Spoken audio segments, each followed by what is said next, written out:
2014లో వస్తున్నా మీకోసం పాదయాత్రలో చంద్రబాబు నాయుడు గారు రాష్ట్రం అంతా పర్యటన చేసి పాదయాత్రగా బ్రాహ్మణులకి ఆంధ్రప్రదేశ్ బ్రాహ్మణ్ వెల్ఫేర్ కార్పొరేషన్ ఏర్పాటు చేసి దాంట్లో బ్రాహ్మణులకు కొన్ని సంక్షేమ పథకాలు ఇస్తానని చెప్పేసి అప్పట్లో ప్రకటించడం జరిగింది.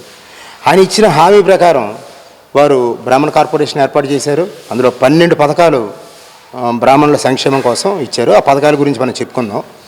అదేవిధంగా 2019 ఎలక్షన్స్కి వచ్చేసరికి ప్రజా సంకల్ప యాత్రతోటి జగన్మోహన్ రెడ్డి గారు ఇట్లాగే రాష్ట్రం అంతా కూడా పాదయాత్రగా వచ్చినప్పుడు విశాఖపట్నంలో బ్రాహ్మణ ఆత్మీయ సమావేశం పెట్టి చంద్రబాబు నాయుడు గారు బ్రాహ్మణ కార్పొరేషన్కి 283 కోట్లు మాత్రమే ఇచ్చారు. నేను ముఖ్యమంత్రి అయ్యాక 1000 కోట్ల రూపాయలు బ్రాహ్మణ కార్పొరేషన్కి ఇచ్చి బ్రాహ్మణ సంక్షేమం కోసం ఇస్తానని మాట ఇచ్చినది ఈ రాష్ట్రంలో ఉన్న బ్రాహ్మణులందరూ కూడా ఒకసారి గుర్తు చేసుకోవాలి. 2019లో జగన్మోహన్ రెడ్డి గారు ముఖ్యమంత్రి అయ్యాక ఆయన చేసిన బ్రాహ్మణులకు చేసింది ఏంటి తెలుసా? బ్రాహ్మణ కార్పొరేషన్ భవనాన్ని తాళం వేసేశారు. అందులో పనిచేస్తున్న 45 మంది ఉద్యోగుల్ని తొలగించేశారు. బ్రాహ్మణ సంక్షేమం కోసం ఏర్పాటు చేసిన పథకాలన్నీ తుంగలో తొక్కేసి బ్రాహ్మణుల నోటిన మట్టి కొట్టారు.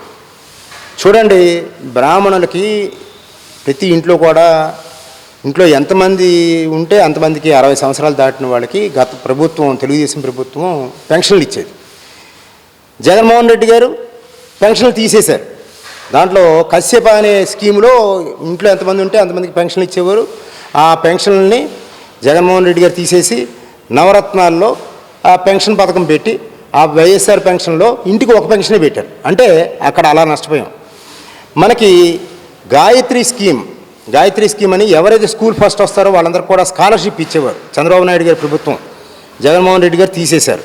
భారతీయ స్కీమ్ ఇప్పుడు ఏదైతే అమ్మఒడి ఇస్తున్నారో అప్పట్లో మనకి చంద్రబాబు నాయుడు గారు తెలుగుదేశం ప్రభుత్వంలో బ్రాహ్మణ కార్పొరేషన్ ద్వారా భారతీయ స్కీమ్ ద్వారా ఇంట్లో ఎంతమంది పిల్లలు ఉంటే అంతమంది పిల్లలకి ఆ క్లాసుని బట్టి, అంటే హై స్కూల్ వరకు ఒక 10,000, ఇంటర్మీడియట్ 15,000, డిగ్రీ అయితే 20,000, ఇంజనీరింగ్ అయితే 30,000 చొప్పున అట్లాగే ఇచ్చేవారు. అది ఒక భారతీయ స్కీమ్ కింద ఇచ్చేవారు. ఇప్పుడు అది అమ్మఒళ్ళు కలిపేసి ఇంటికి ఒక పిల్లడికి ఇస్తారు. అంటే ఎంత నష్టపోయామో బ్రాహ్మణులందరూ కూడా ఒకసారి ఆలోచించండి. ఇంకా అలాగా విదేశీ విద్య అని చెప్పేసి విదేశీ విద్యలో దగ్గరగా 300 మంది బ్రాహ్మణుల్ని అప్పటి ప్రభుత్వం విదేశాల్లో 15 లక్షల రూపాయలు స్కాలర్షిప్ ఇచ్చి పంపించింది. చచ్చిపోతే ఇస్తున్న గరుడా స్కీమ్, ఒక మట్టి ఖర్చుల కింద ఇచ్చే 10,000 రూపాయలు గరుడా స్కీమ్ కూడా ఈ దుర్మార్గపు పరిపాలనలో జగన్మోహన్ రెడ్డి గారు తీసేశారు. అయితే జగన్మోహన్ రెడ్డి గారు ఏమంటారంటే, నేను 2 ఎమ్మెల్యేల కింద నేను నెగ్గించాను అని అంటున్నారు. ఎమ్మెల్యేలు ఏం చేశారంటే, ఎమ్మెల్యేలు మీకు కొన్ని 100 సార్లు మిమ్మల్ని కలవడానికి ట్రై చేశారు. ఇది బ్రాహ్మణులందరికీ ఇబ్బంది పడుతున్నారు. బ్రాహ్మణ కార్పొరేషన్ మళ్ళీ యథావిధిగా కొనసాగించాలని మల్లాది విష్ణు గారు, కోనారఘుపతి గారు కూడా చాలా విశ్వప్రయత్నం చేశారు. మీరు వారికి అపాయింట్మెంట్ ఇచ్చారా? రాష్ట్రంలో ఉన్న 5 బ్రాహ్మణ సంఘాల వాళ్ళు కూడా జగన్మోహన్ రెడ్డి గారిని కలవడానికి ప్రయత్నం చేశారు. మీరు అపాయింట్మెంట్ ఇచ్చారా? అంటే మీరు అనుకున్నదే చేస్తారు, మీకు నవరత్నాలే చాలు. ఇంకా మాట్లాడితే కులం, నా ఎస్సీ, నా బీసీ, నా మైనారిటీ, నా ఎస్టీ, ఇంతే తప్ప అరే అణగారిపోయిన అగ్రవర్ణం ఆ కార్పొరేషన్ మూసేసాం, ఈ బ్రాహ్మణులకు ఏదో చేద్దాం అని మీకు ఏమైనా ఉందంటే, ఈ రాష్ట్రంలో 2 లక్షల మంది పురోహితులు ఉన్నారు. ఈ పురోహితులు ఎన్ని ఇబ్బందులు పడుతున్నారు మీరు ఏమైనా అబ్జర్వ్ చేశారా? జగన్మోహన్ రెడ్డి గారు మీరు చేసిన పద్ధతి, ఈ కుల విభజన, ఈ కులాలకు ఉన్న కార్పొరేషన్లని మూసేయడం అనేది కరెక్ట్ కాదు.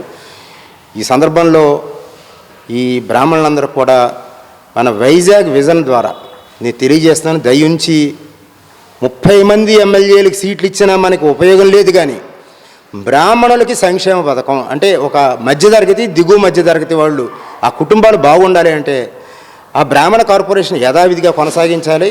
అందులో మనకి సంక్షేమ పథకాలన్నీ కూడా ఇవ్వాలి. ఆ విధంగా ఇవ్వడానికి చంద్రబాబు నాయుడు గారు ఖచ్చితంగా ఆయన ఏర్పాటు చేసిన కార్పొరేషన్ కాబట్టి ఆయన ఇస్తారు. కాబట్టి అందున ప్రత్యేకంగా చెప్పాలంటే, రాములు వారి తల నరికేస్తేనే రామతీర్థంలో ఆ హంతకుడు ఎవరు? ఆ రాముడు తల నరికేసిన హంతకుడు ఎవరు? ఎక్కడున్నాడు? అతనికి వేసిన శిక్ష ఏంటి? ఏ జైల్లో ఉన్నాడు? చెప్పమనండి జగన్మోహన్ రెడ్డి గారిని. ఇది హిందూ మతానికి ఇచ్చే గౌరవం.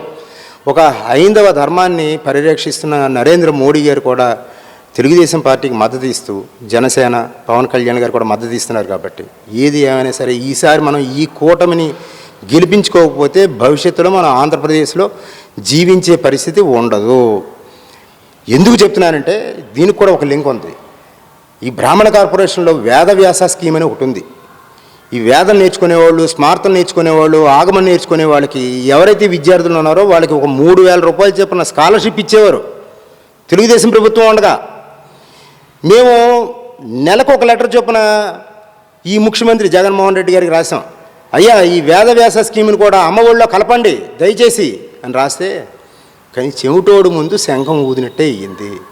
ఈ ఎమ్మెల్యే విష్ణు గారికి, రఘుపతి గారికి కొన్ని వందల సార్లు చెప్పాం, సీతంరాజు సుధాకర్ గారికి చెప్పాం, ఇప్పుడు పీకే రావు గారు ప్రస్తుతం చైర్మన్ గారు వారికి చెప్పాం. ఎవరికి చెప్పినా సరే ఆ వేదవ్యాస స్కీమ్ని అమ్మఒడిలో చేర్చలేదు. అంటే ఒక హిందూ ధర్మాన్ని సర్వనాశనం చేయాలన్న కంగణం కట్టుకున్న ముఖ్యమంత్రి ఎవరైనా ఉన్నారో అని అంటే ఈ జగన్మోహన్ రెడ్డి. దానికి కారణం ఇదే, వేదవ్యాస స్కీమ్ని అమ్మఒడిలో చేరిస్తే విద్య కాదా? అది వేదం విద్య కాదా? అంటే విద్యాన్ని గుర్తించే కదా చంద్రబాబు నాయుడు గారు అక్కడ మనకి ఇచ్చారు, సంక్షేమ పథకం ఇచ్చారు కదా, వాళ్ళందరికీ స్కాలర్షిప్లు ఇచ్చారు కదా. దయచేసి ప్రతి బ్రాహ్మణుడు కూడా గుర్తుపెట్టుకోండి, ఎమ్మెల్యే సీట్లు ఇచ్చారా లేదా కాసేపు ఆ విషయం కూడా ఒక చిన్న ప్రస్తావన చేస్తా. నేను ఎమ్మెల్యేగా పోటీ చేస్తాను అని ఇప్పటి నుంచి మీరు ఎవరైనా ప్రయత్నం చేసుకోండి. ఆ ఎమ్మెల్యేగా నెగ్గాలి అని అనుకున్న వాళ్ళు ఇప్పటి నుంచి ప్రయత్నం చేసుకొని ఆర్థికంగా, రాజకీయంగా, సామాజికంగా ఆ నియోజకవర్గంలో మన పోటీగా ఎవరు ఉంటారో వారికంటే కూడా బలమైన శక్తిగా ఉన్నప్పుడు మనకి ఎమ్మెల్యేగా సీట్లు ఇస్తారు. ఎమ్మెల్యే సీట్లు ఇవ్వలేదు.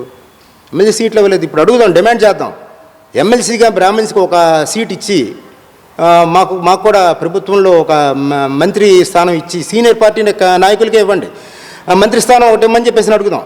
అంతే తప్ప మనకు సీట్లు ఇచ్చారు లేకపోతే ఇవ్వలేదు ఈ ప్రస్తావన కాకుండా మధ్యతరగతి, దిగువ మధ్యతరగతి ఉన్న బ్రాహ్మణులకి సంక్షేమ పథకాలు అందాలి అని అంటే ఖచ్చితంగా ఎన్డీఏ కూటమికి ఓట్లు వేయాలి. దయచేసి అందరూ కూడా దృష్టిలో పెట్టుకోండి. ఇది మంచి అవకాశం. ఈ అవకాశాన్ని అందరూ సద్వినియోగం చేసుకోండి. బ్రాహ్మణులందరూ కూడా జగన్మోహన నాటకంలో బలైపోయాం. 2019లో అతను విశాఖపట్నంలో ఇచ్చిన హామీల్లో 1,000 కోట్ల రూపాయల నిధులు బ్రాహ్మణ కార్పొరేషన్కి ఇస్తానన్నది ఇవ్వలేదు. అది ప్రతి వాళ్ళు కూడా నొక్కి ఒక్క నుంచి ఖచ్చితంగా గట్టిగా అడగండి. పౌరహిత్యాన్ని బ్రాహ్మణ కులవృత్తిగా ప్రభుత్వం గుర్తించాలి. యామిజాల పౌరహిత్యాన్ని బ్రాహ్మణ కులవృత్తిగా ప్రభుత్వం గుర్తించాలి. యామిజాల పౌరహిత్యాన్ని బ్రాహ్మణ కులవృత్తిగా ప్రభుత్వం గుర్తించాలి. యామిజాల జై బ్రాహ్మణ్, జై జై Brahman. Hi viewers, Vizag vision channel ని సబ్స్క్రైబ్ చేసుకోండి. మా ఛానల్ అందిస్తున్న జాతీయ, అంతర్జాతీయ స్థాయి వార్తా విశేషాలు, నోటిఫికేషన్స్ కోసం ఇక్కడ కనిపిస్తున్న బెల్ ఐకాన్ ని క్లిక్ చేయండి.